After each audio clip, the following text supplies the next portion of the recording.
So yeah, we are live. Hey folks, how you are doing?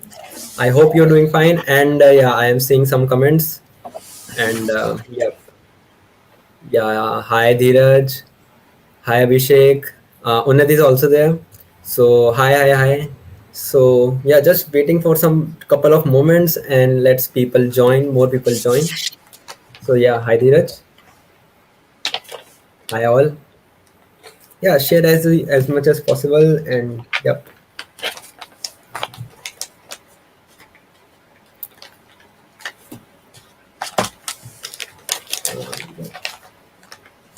So yeah.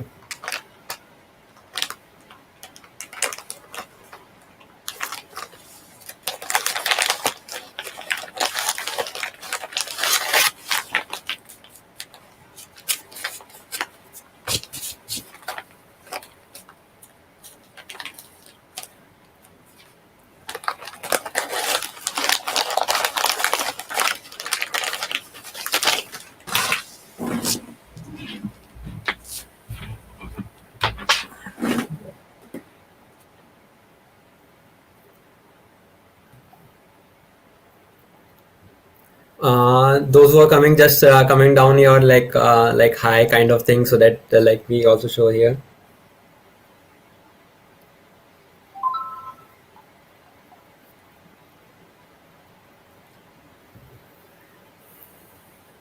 Okay, cool. Yes, sir, let's getting started with it. So one of so on this podcast, on this live podcast, we are talking about the quantum computing, and today with us we have Rene and Hello.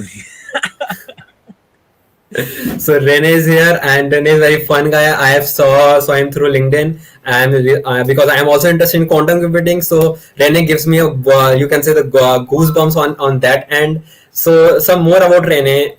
Rene is a director of global innovation at Valorem Reply, and he's working with his team on you can say some emerging new technologies, 3D volumetric video, basically augmented reality cloud, enabling large and cross platform is also basically if those who don't know about what is Valorem Reply. Basically, it's a kind of a platform to giving the services based on for the you can say the business infrastructure.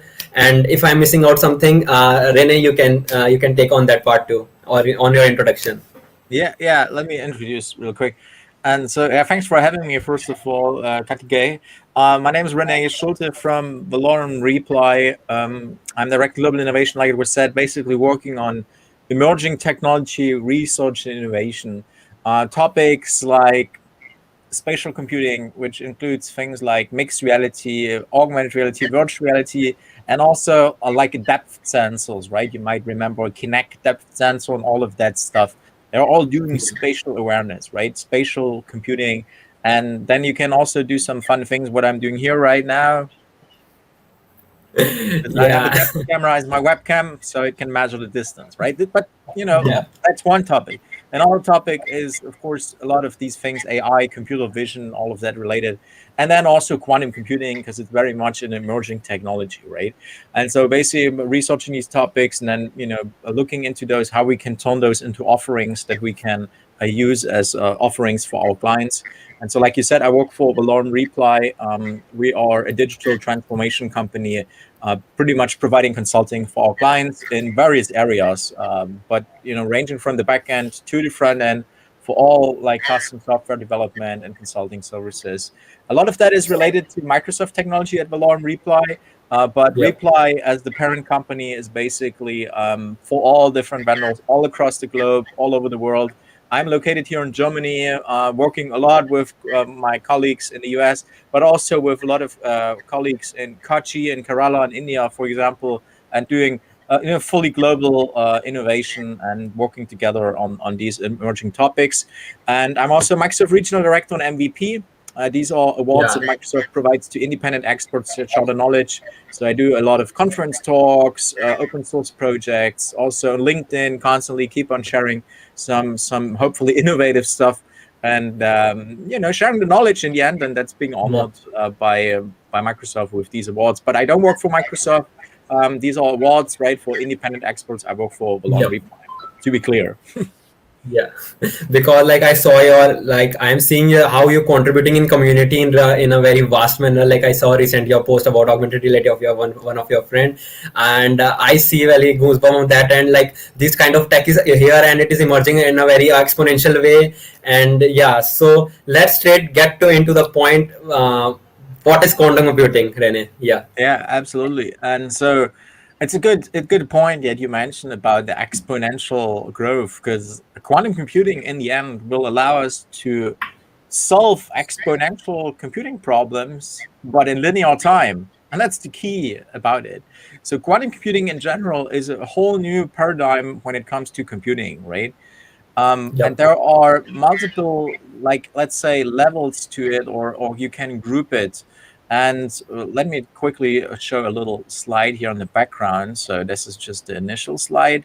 Let me Yep. switch to the second one.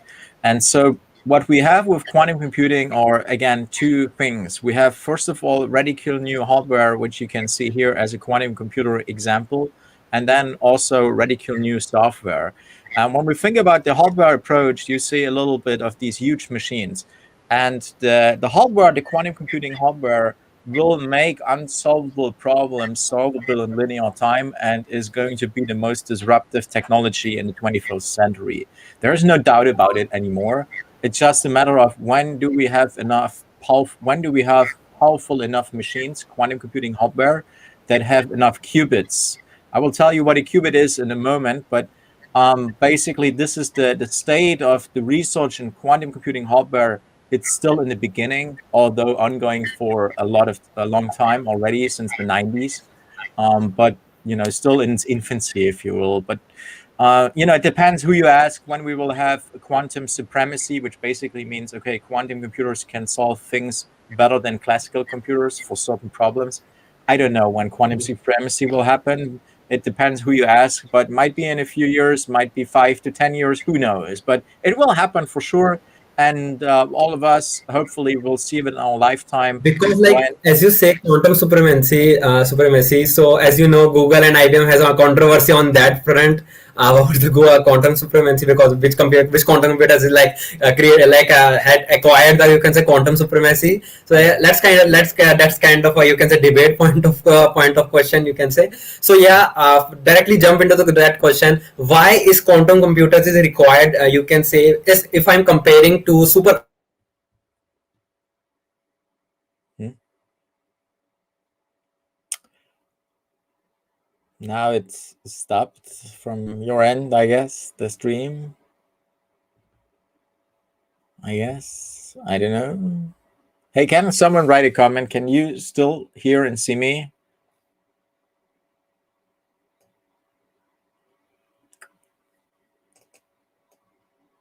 Okay.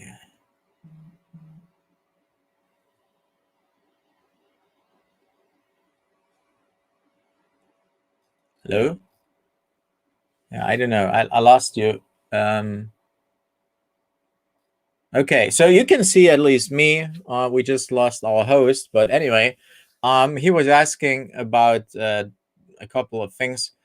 But I actually wanted to give a little overview about quantum computing. Okay, so thank you, Dheeraj, for telling me that. Let me finish that real quick. So we talked about, we have radical new hardware, which you can see here, right? Very much in its infancy, but once it will have enough qubits, this will be a key technology, right? But we also have radical new software, and that is the key here. When we think about these kind of algorithms that can be developed, these quantum inspired algorithms. And that is the important part is here. Quantum computing means new hardware, but also new software. You cannot just write your classical algorithms like you can write them today and they will run on a quantum computer. That's not going to work. You need to write it differently because you're applying principles of quantum mechanics to it, which is a whole different paradigm compared to classical computers. The key, though, is we can already develop quantum-inspired algorithms with are basically running, which can even run on classical computers. And that is the key here. We can already provide business value today using quantum-inspired computing, which means is I develop a quantum algorithm, applying quantum mechanical principles in the algorithm, but I can even run those on, like, let's say, a GPU array or a supercomputer, like, he was just saying before. Like, here it is. Here he is. You see him. Anyway, I'm glad we have you back. I just filled the gap here and what talked about, and just finished this slide real quick. But yeah, so basically two things: quantum computing hardware and software. Quantum computing hardware, very much in its infancy, can be used for solving problems, but more importantly, the quantum computing software, which is even more important because it can provide us already impact today. And that's actually quite a bit. Yep. Should I continue to explain a little bit about quantum computing in general and the principles of what is a qubit? Yeah, like that's better, I think so, because basically superposition kind of thing, like the principles you can say, so that everyone can get into it, the basic concepts of basically quantum mechanics, you can say. So yeah, you can start on that. Okay, cool. So when we think about quantum computing, well, it's based on quantum mechanical principles, which are, well, physics, a discipline of physics, right? And quantum mechanics basically describes the behavior of the smallest particles known in our universe. Think about atoms or ions or subatomic particles like photons and electrons and all of those, right?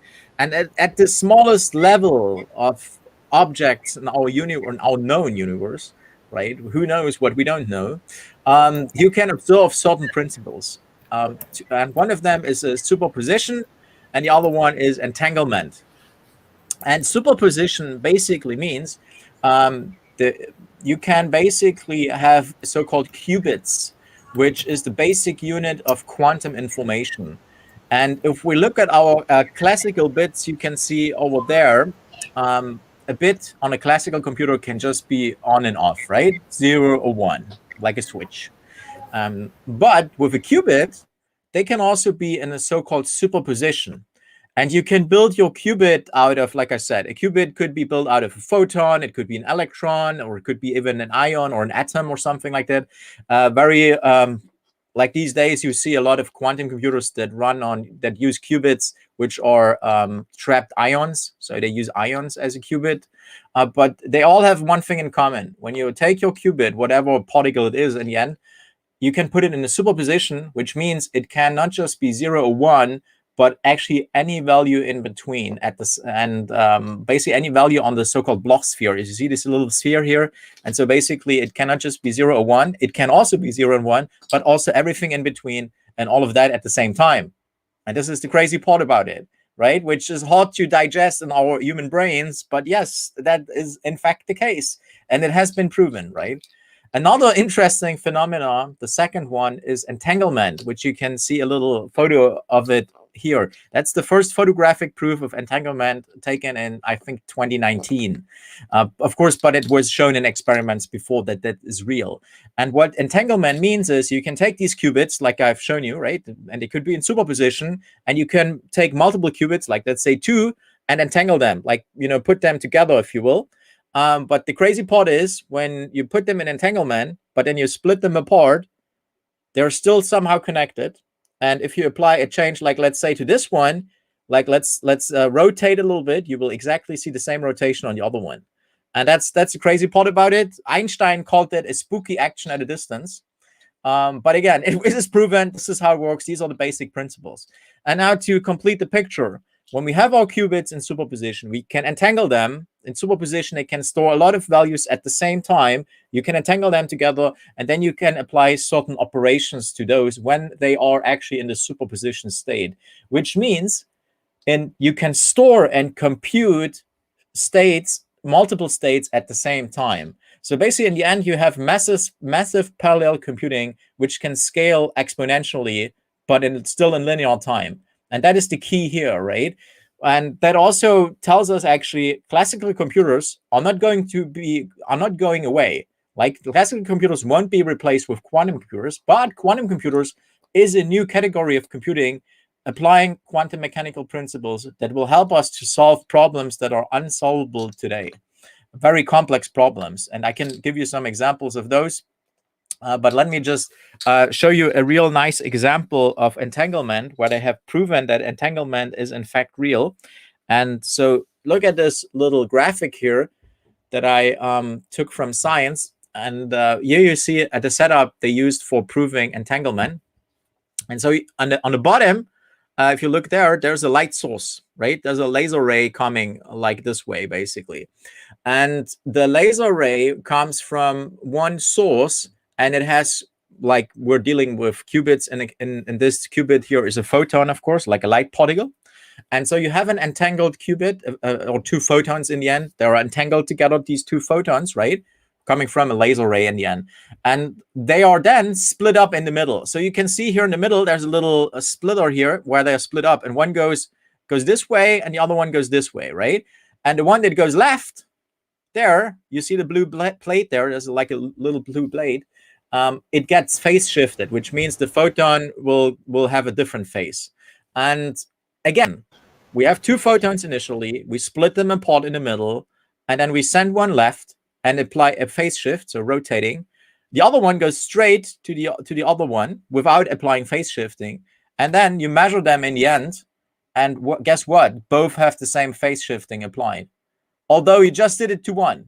So initially, entangle them together, apply a change to just one, and in the end, when you measure it, both have the same change applied.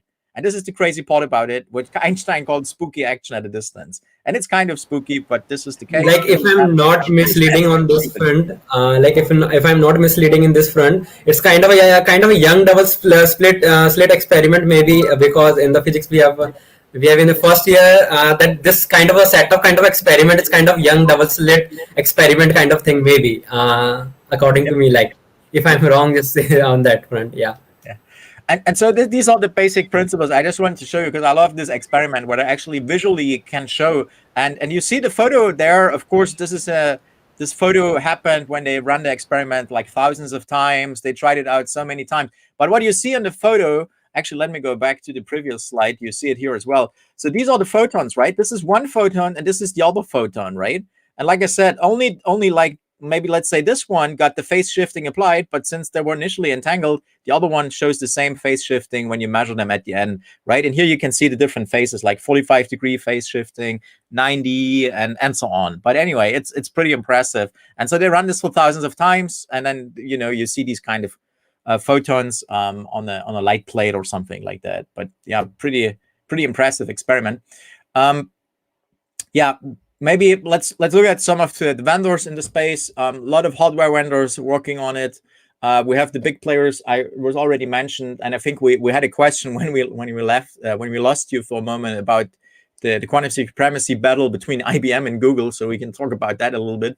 But I just looked it up this morning. These are the latest numbers in terms of qubits. So in the first column, you can see the quantum computers these companies are working on and the number of qubits they achieved.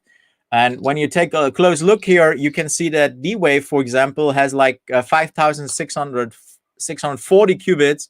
But what they are using is a special quantum computer that is just suited for certain problems, so-called quantum annealing. And so it's not a generic quantum computer. So this is why they can achieve 5,000 qubits. But with a more generic approach, like the semiconductor approach you see on the top four, you see lower qubits. The highest is Google claiming 72 qubits. And these are generic semiconductor-based quantum computing hardware, but they can be used more generically compared to a quantum annealing approach that D-Wave is using, right? And so, all of that is coming. Quantum supremacy, like basically when we can use quantum computers to solve certain challenges better than it would run on a classical computer, this is how you would define quantum supremacy. It depends who you ask. Some say we will need 100 qubits. Others say you might need 300 qubits. But we're getting close to that, right? So we'll see probably real quantum supremacy maybe this year or maybe next year or something like that for certain problems, of course, right? There is a question between like us, if you can, like I'll show you, like, sir, where do you see quantum machine learning heading in near future? Because a recent study suggests classical ML is more accurate than QML currently. So what's your thought on that? Yeah, well, we can talk about that a little bit. Quantum machine learning in general is, of course, you can take a machine learning approach and applied it with quantum computers. Because in the end, when we think about machine learning, what you do, you're also dealing with huge matrices in the end, right? You're working with a lot of that stuff. And when we think about quantum computing with entanglement and superposition and all of that stuff, of course, it makes totally sense to apply that with quantum machine learning. I guess it depends on the problem. I have just been talking. So I'm also running a little video series similar like you do here. Mine is called Qbytes, a bite-sized piece of quantum computing, where I speak with real experts for quantum computing, like PhD in physics and so on.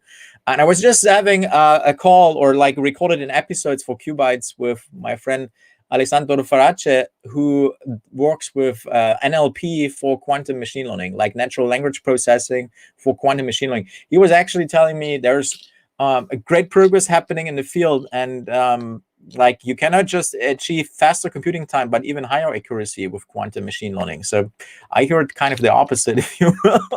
But yeah, it's interesting. I mean, to be honest, it's very much a very, very active research field. I also saw recently a new paper where I applied, I think it was from IonQ. IonQ is another company that works on quantum computing. They have a research published about image classification using quantum computing, and they also got some. It's up on the archive. You can read up the paper. I can find out what the name is and share it later on. But anyway, they have a paper where they're applying image classification with quantum machine learning, and they're also seeing like higher speed and higher accuracy, actually. And if you think about it, it makes sense. I mean, our universe, our world is built on quantum mechanical principles, right? And so I would also, this is how all of this runs where we're living in, which is kind of crazy if you think about it. But of course, you can compute certain problems much better.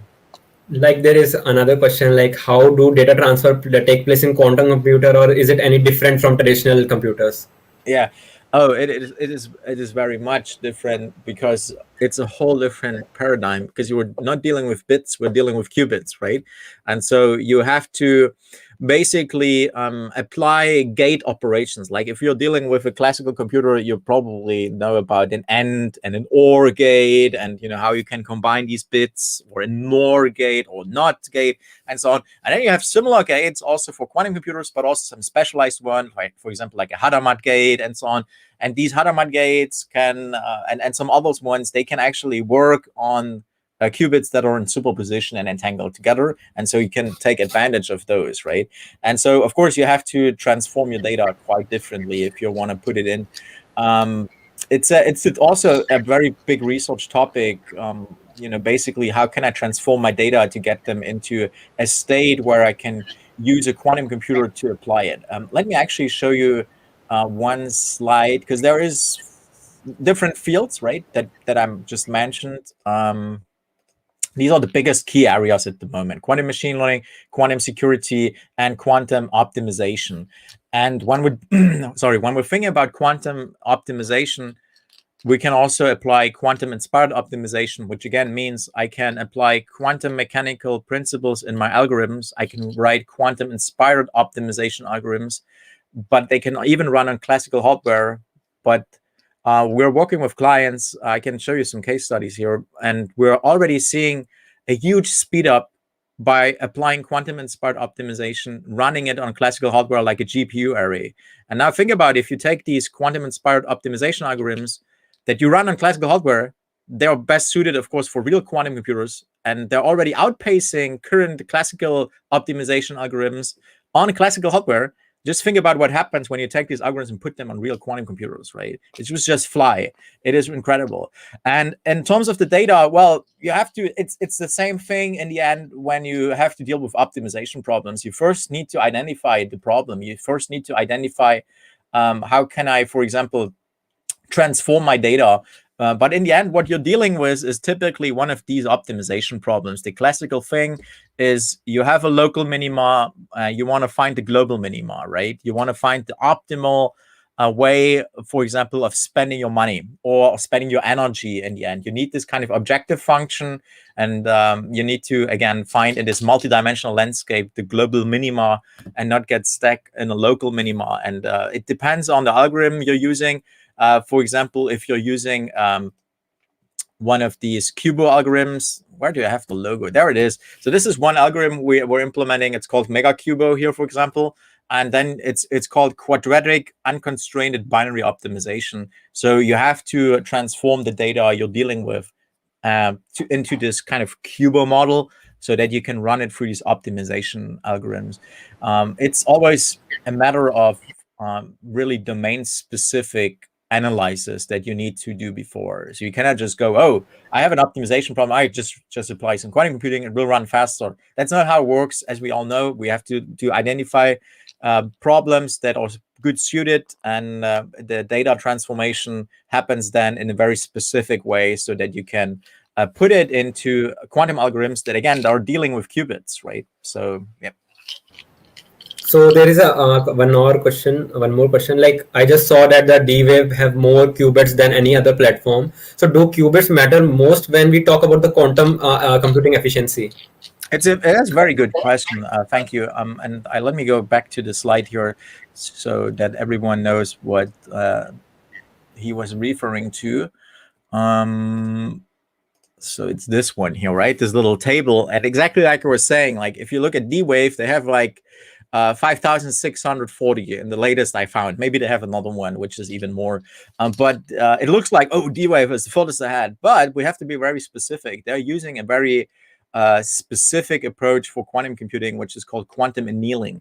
And they can just solve certain specific problems, but not generic quantum computing problems. And this is where we have, as you can see, the gate model or semiconductor-based quantum computers. These are the top four. Also, Microsoft, by the way, is also working on another approach called topological qubits for their own quantum computing hardware. But it doesn't matter so much. But these are generic universal quantum computers, and they are much lower in terms of qubits, right? But again, they can compute generic problems. If you look at D-Wave's basically annealing approach, it's a little bit differently, and it just works for certain problems. But what we need is not just qubits, because the things we're dealing with is a super unstable states, basically. And it's not so much about how many qubits I can have, but more about how many stable qubits I can have and how many like noise-reduced qubits in the end. So the challenge is when we're dealing with quantum computing and you put these kind of particles into superposition or entangled state, that state will only last for, well, nanoseconds, maybe microseconds, very, very short, right? So you have a very short time span when you can actually run the computation. And the big challenge is not just, of course, increasing more and more qubits, but also keeping them longer stable, and also at the same time reducing the noise. Because when you then at the end measure all of that, you will also measure a lot of noise, right? A friend of mine made a good comparison the other day. Think about like your digital camera, right? Like everyone wants to have more, or like in the past, a lot of people wanted to have more megapixels, and so on, right? But that also means is like in a sensor, you not just get more megapixels, you also get more noise, right? And so in the end, the quality might look worse than less megapixels, but because you will end up with more noise. And so it's not. So when we go back to quantum computing, you also have to deal with noise. And the more qubits you will have, the more noise will be there. And the big challenge is called error reduction, like reducing the noise. And this is where there's a lot of effort happening. It's not just about like, how can I increase my machine with more qubits, but there's, of course, even crazier in a sense of very impressive research happening, how to do the error mitigation. And there are some clever approaches. Some of them are even applying AI logic behind it.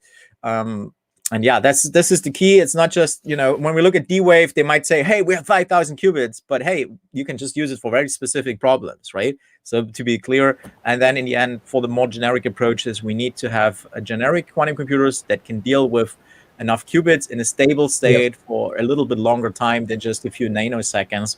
And when some of these companies like Rigetti, for example, they like if you go to the website, you can see latest quantum computer, 31 qubits.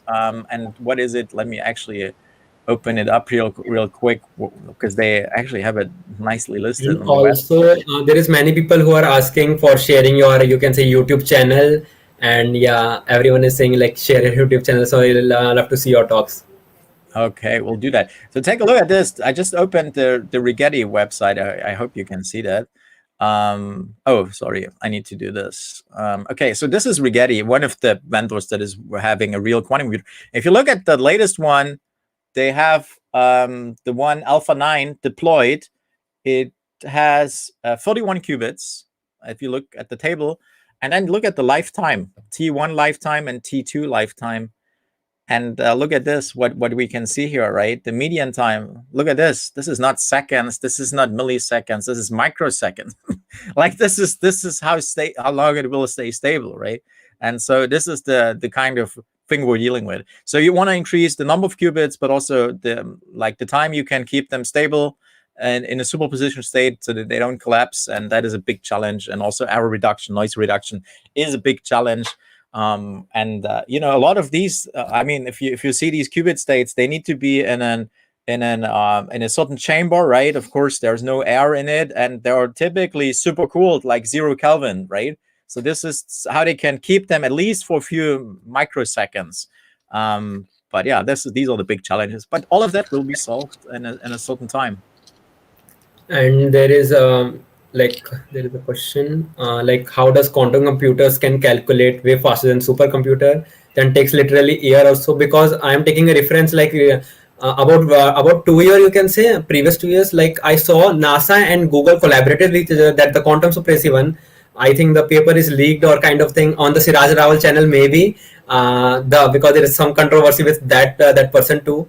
But he shared the you can say the NASA collaboration with Google on, you can say, the space end, because many of the, you can say, the in the machine learning only, you can see in deep learning only, reinforcement learning is also a part of it, in which the auto-regressive flows came into play. And many professors, I saw some Brown University professors sharing the auto-regressive flow with the cosmic wave that is present in the space, and they are collaborating with the NASA on the, you can say, you can say the quantum computing stuff. So what do you think, like how quantum computers is way faster than the supercomputer that we are use now, you can say? Yeah. Well, it is depending on the problem. Like not every problem is suited for quantum computing. That's one thing we need to be very clear about, because often some people have the notion, oh, we like classical computers will go away and it will all be just quantum computers. That's not going to happen. Like we will have a new category of quantum computers, which you can put in a similar line with supercomputers in the end, where you can crack these super complex problems. The main difference is, like compared to these supercomputers, they can also, of course, compute certain things in parallel, right? I mean, that's what massive parallel computers do.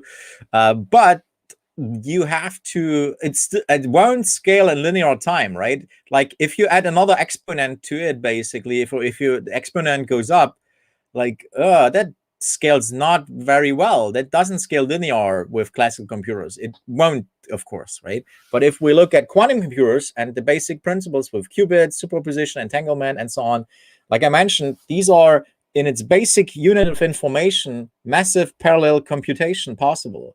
And so although you might increase the exponent, it will still be linear time, right? It's a matter of the amount of qubits. And so, you know, if you have more qubits, of course, you can solve more complex problems, but they will all be in linear time. And that's the key about it.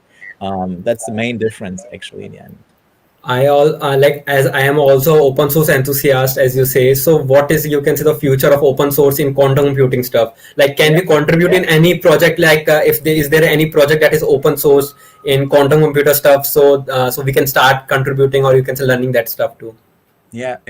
So, for example, you have IBM has Qiskit, for example. It's a library for quantum computing that you can use. It's pretty famous, and it supports what is it?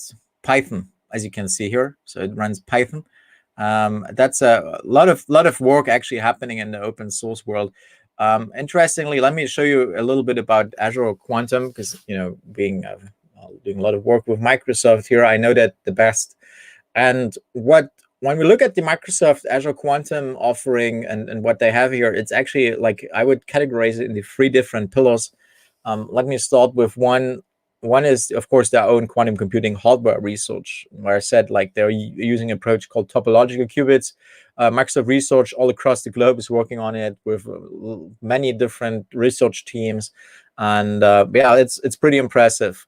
The second one is quantum as a service. So, for example, you have Azure, like cloud computing service, and you can use different cloud computers, which are real quantum computers from different partners that Microsoft is partnering up with, like IonQ, Honeywell, Toshiba, and basically you can rent computing time on all of those via Azure, right? So you can use quantum as a service. That's how you would call it, quantum as a service. Instead of buying $1 million machine, research machine, you can actually rent computing time, because for certain problems, even these low number of qubits are already providing quite some value. You can also run these optimization solvers like Cubo and so on. You can also run them on a GPU array or FPGA even, or a CPU, a cloud machine, right? And nice part about quantum as a service is you can scale up quite fast. And so this is the second pillar. And the third one, and this is where we come back to your question, is about the development story and the development tooling, because again, we're dealing with a whole different paradigm shift and how we can code with these machines. And one of them very specifically is a QDK. It's the Quantum Development Kit that Microsoft has out. And they also provide a new language called Q#. I guess, taking some help from C# in terms of the name at least, but it's different. Yeah. It's a little bit like C#, but quite a bit different, because the nice part is you can easier deal with qubits and put them in superposition and do all of that. You can program your solutions really nicely with Q# and the QDK.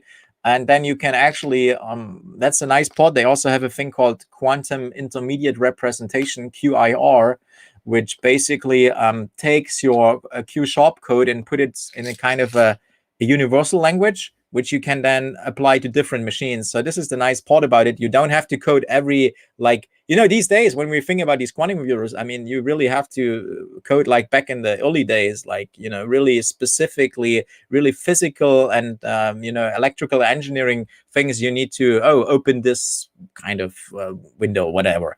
And this is how you deal with those, right? So having a higher language like Q# will enable us to not just target one specific machine, but multiple different machines. And having this QIR, Quantum Intermediate Representation, will also help us with that. So you have the QDK, which is kind of library and SDK. You have the Q# and QIR as a middle layer on top of that. And a lot of open source projects actually also from Microsoft regarding that. You will find, if you Google a QDK or Q#, you will find many templates, many so-called katas, like trainings, all on GitHub. It's all open source. You get started there. And I think that's key. If we look at the machine learning and AI progress that happened, let's say in the last 10 years or so, a lot of that was driven by three key factors. Of course, more computing available, more training data available. But what I think is the most important one is the open community, open source, and a lot of open research that is being shared, right? And I love that this is happening, because I'm also a big open source advocate. And looking at the quantum community and all the quantum research, there's a lot of open source happening, especially when you think about the software stack, right? For the hardware, of course, like each company does their own little thing, and maybe some of that is open source, but especially in the software stack, a lot of these libraries and so on are open source already. So there is an application point of question, do quantum computing have any application in the field of education or medicine? Yeah, well, medicine for sure. Just think about these kind of new drug discovery, where they I didn't want to say COVID again, but now I'm saying it. But if you think about the vaccine deployment, the vaccine development, and all of that stuff, or actually figuring out how does the S spike of the SARS-CoV-2 virus enter the cell and all of that, there are things that need to be applied, like folding. Right, there's certain simulations you need to run to figure out how does it actually attach to the cell, and how does it work, and you need to simulate that, because these viruses are in the end coming back to our particles and the smallest unit of information, the smallest particles we know in our universe. These viruses are actually molecular machines in the end, right? It's like a bunch of atoms stitched together, and then surprisingly they can do something, but they're not living, right? They're more like a molecular machine. And you can simulate how certain chemical processes work with so-called folding, which is a super complex problem, again, exponential problem. And guess what? perfectly suited for quantum computers. And in fact, this is where we see a lot of progress happening when we're dealing with real quantum computing hardware, is in the pharmaceutical, drug discovery, or chemical processing space. Because in the end, our world runs on quantum mechanics. And also, if we're dealing with chemistry, like pharmaceutical drug discovery, we're dealing in the end also with quantum chemistry. Like, this is in fact how they really work, right? This is how, it's not like we learned maybe back in, I mean, if you're a PhD in physics and so on, you know all of that stuff. But if you have like, let's say you were in high school and so on and had a chemistry class, they don't teach how it really works in the end, right? Because it's all based on quantum chemistry. So to make the long story short, about medicine, super relevant, especially for drug discovery. It's a key player. Also for think about fertilizer development and everything that has to do with chemical process. It's just perfectly suited. Also, like there is, you can say, the career-based question, like, is MTech or a PhD is required to, you can say, to get into quantum computing? Like, it is necessary for, you can say, going into the research, or you can say the PhD work, so that I can get into the, you can say, quantum computing stuff on that. Yeah, no, you don't need to have a PhD in physics, although a lot of the people I talk with have a PhD in physics, but I don't have one, for example. And you can get into that. What I would say is, like, it depends what kind of role you're aiming for, right? If you're more aiming, okay, I want to look into the impact on the business side of things, and how can I provide value to my clients? Definitely, you don't need it, but you need a base understanding of it. Also, if you want to be, if you're a developer or someone that can write computer programs, can develop code, you can also get started with quantum computing, because you can take advantage of things like the QDK, QSharp, and these higher level languages. But of course, you still need to learn a little bit about these principles, what I just mentioned before. But you don't need to have a PhD. There's some online courses available. And like I mentioned, especially Microsoft, they have a thing called quantum learning. And so you can Google that or Bing it or whatever, but find quantum learning. And there are some great tutorials, in fact. And this is suited for everyone. This is suited for, I don't know, if you can write code, you can totally get started with that. It's a matter of, like, do you have a, what I keep on saying, it's not so much a matter of your education, but it's more a matter of your passion, right? If you're passionate about it, you can learn anything. And don't let anyone tell you you cannot do it, you need a degree in this, and so on. That's not this is not the time and age. Our modern time and age, with democratized knowledge sharing, and we can talk together all across the world, and we can share knowledge across the world, right? And everyone is out there. You can find so much online resources. So don't let anyone tell you need a degree in this and that. That's not the case. If you have the passion, you can learn everything.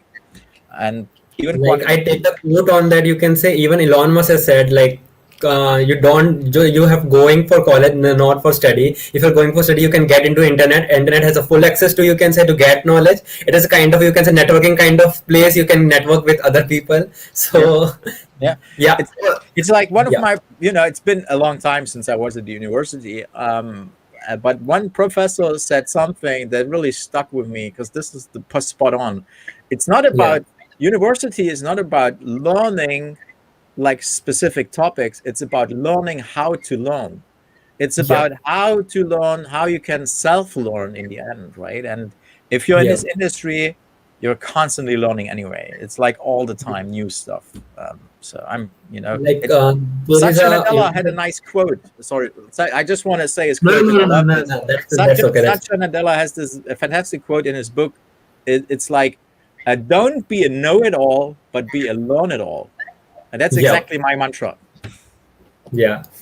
So, like, there is some computer science guy who is like asking for me, like, I have to understand the whole quantum mechanics to, you can say, get into the quantum algorithms, like quantum algorithm that are using in the, you can say, quantum computers. So that person has to has interested in, you can say, quantum algorithm, basically to implement quantum algorithm in quantum computers. So it is necessary to understand the whole quantum mechanics and how quantum mechanics work in the, you can say, the quantum computers. You need to at least know the principles, like they have shown: superposition, qubit, entanglement, and then you need also to be familiar with the gates, because you need to apply these gates. Although you're dealing with Q sharp and a higher level language, you'll still, like, if you compare it, it's more like C or more like assembler, actually. Even like it's still low level. You're still dealing with these gates, and you have a Hadamard gate, and there's so many different ones, in fact, and you need to understand them. And so you need to have some knowledge about quantum mechanics, but it doesn't have to be, you don't have to be Einstein or something like that, right? Well, although Einstein wasn't really a big fan of quantum mechanics, he was still, when he was living, he was actually the opposite. He was saying, no, quantum mechanics, no, that's not true. And like I said, entanglement, he called it a spooky action at a distance. And he was still questioning until his death, is this whole thing actually real? And he was very doubtful. But after his death, I mean, a lot of experiments have proven that this is, in fact, how the world works. Yep. So you can say it brings me the last question of this podcast. First of all, like many people have, there is a, you can say that knowing that they get in, they also want to, if they want to get started on the business side, you can say it's basically on the startup side or entrepreneurship side. So if they want, like, it's like a very controversial, not controversial, but it's kind of opposite kind of question. Like there is a guy who who understand the whole you can say the quantum algorithms, everything, but the hardware point there is came to the money side, like they needs the funding. And if I'm just comparing from the India perspective, the funding area, you can say, or you can say the marketplace is not that that so that we get that fund of, you can say, to build a quantum computer as a company like D-Wave is going. As I know, Google, IBM is kind of a big tech giant, so they can do that on that front. But like D-Wave or any guy who want to get started the startup on building the, you can say, business point of view on the quantum computer stuff. So what you can say the tips, or you can say what are the last tips on that if you want to get started with a startup with related to quantum computer stuff? Well, if you like, again, you have these two things, right? We have quantum computing hardware and quantum computing software. And I guess, like, with the lower budget, like, you can actually do quite a bit of value with quantum inspired computing and the quantum software stack. In fact, there's a company that provides services on top of Azure Quantum, for example. I forgot the name actually, but anyway, they are providing software services on top of it, and you can also think about certain offerings, right?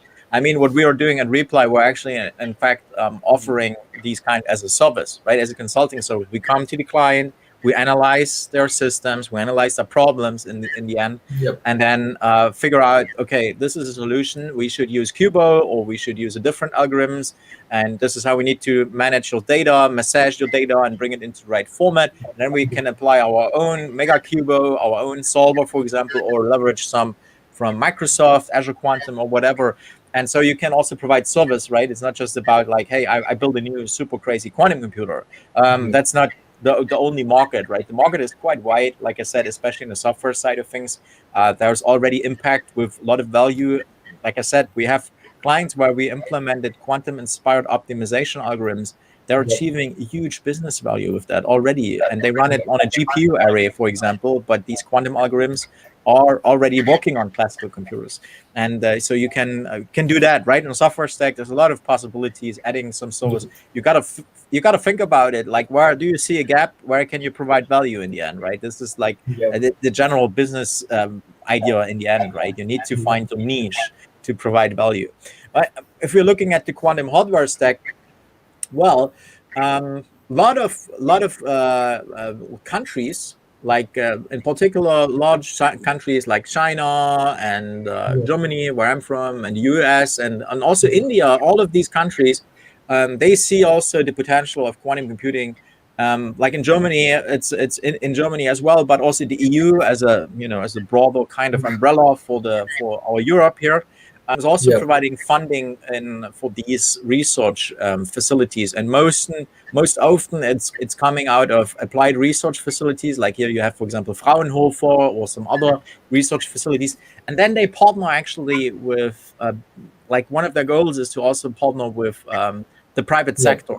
And so this could also be an approach if you think, okay, I have a great idea about new super cool quantum computer or specific noise reduction, whatever it is, right? and it might be the best idea to find some funding from the government and see where you can get some of that funding. China, for example, is putting a ton of money, just as Germany and the EU also, into funding these kind of projects. We're talking about billions, right? So there's big money what they're putting on the table, but of course you need to apply for these funds, and you need to have a meaningful business value. Yeah. So thanks, Ren, for coming to on my channel and giving the podcast with me. It's a really great listening from you. Even I got very insightful points on quantum computing and research and too. And like many people are asking about your like channel, about they want to see or listen to your talks on your. So yeah. I can show real quick. So I'm doing this little video series called Qbytes, which you can see this nice intro that our videographer made. Super cool intro. So like where I bring in guests, just like we're doing today. Like we're having, like, here's Marco, for example, and I'm talking about him, talking with him about quantum computing. But look at the intro they made. Like, isn't it amazing? I mean, this is a quantum computer, and I called the series Qbytes, like little pieces of qubits. Really? And like, look at this nice demo. But like, let me switch to the other slide where you can see my Twitter handle and my name. So feel free to connect on LinkedIn, on Twitter, and so on. Okay, so I ping all the Rene description, all the Rene handles on description. You can check them out. Or also I show that you can see the banner of Twitter handle of Rene. So you can check them out, or reach out if you want any help on, you can say, research and quantum computing, and he's always ready for that's. And LinkedIn, René Schulte, just connect, send an invite, and you see constantly me sharing some of that stuff. So I think many of the questions, all the questions completed, and thanks, Rene, for coming on my channel again, and I will see you on more if if there is any other opportunity, kind of panelist, kind of we are discussing on quantum computing stuff in my on my channel or your channel too. So it will be get me a form of goosebump, you can say, on that front. So thank you, Rene, for coming on my show. And I think there is one more comment. Let me check. Awesome. Okay, so Abhishek is saying it's a really awesome, and thank you. Well, thanks for having me. It was a pleasure. Thank you. Thank you all to listening us, and see you on the next podcast with you all. And bye bye.